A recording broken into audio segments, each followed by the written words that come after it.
Sarah, Brent, that hearing just wrapped up as I was coming into the studio about a minute ago. Senator Blumenthal, who's chair of that committee, and the ranking Republican member on the committee, Senator Ron Johnson, say Coast Guard leadership has not been complying with this investigation, both saying the, quote, culture of cover-up is still continuing, both calling for truth, transparency, and accountability from the Coast Guard. The Coast Guard is continuing to suffer from a culture of concealment and cover-up.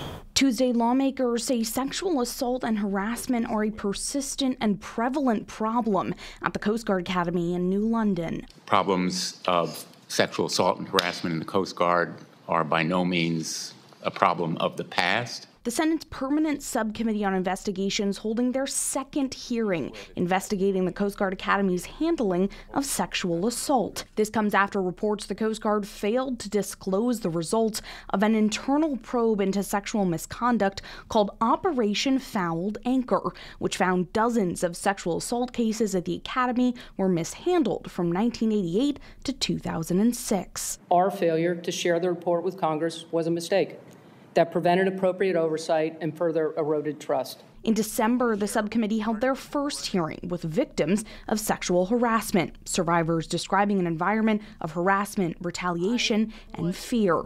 The Coast Guard did admit these failings in an accountability and transparency review report, but lawmakers say that didn't go far enough and now claim leadership is not complying with the Senate's investigation. This situation demands unsparing truth-telling. We would like more cooperation from the Coast Guard. The committee says the Coast Guard didn't supply requested documents until the day before the hearing, dumping thousands of pages, most redacted. This is not full transparency. This second hearing also comes just days after the New London Academy's head of sexual assault prevention, Shannon Norenberg, resigned, saying officials told her to lie to survivors and to Congress.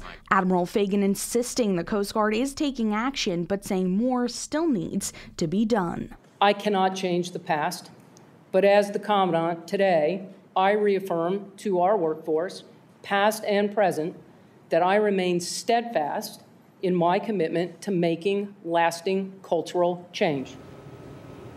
And Admiral Fagan says the Coast Guard has devoted more resources and are complying with the investigation, but there was a real disagreement between her and Senators Blumenthal and Johnson about what this investigation really looks like, how much she's been involved, and the fact that they say this is still not happening in the past. Senator Johnson saying that if this committee doesn't get all the documents, they will issue subpoenas and will have more hearings. They really want to see a change in leadership and more what they say is real accountability from the Coast Guard. Sarah, Brent.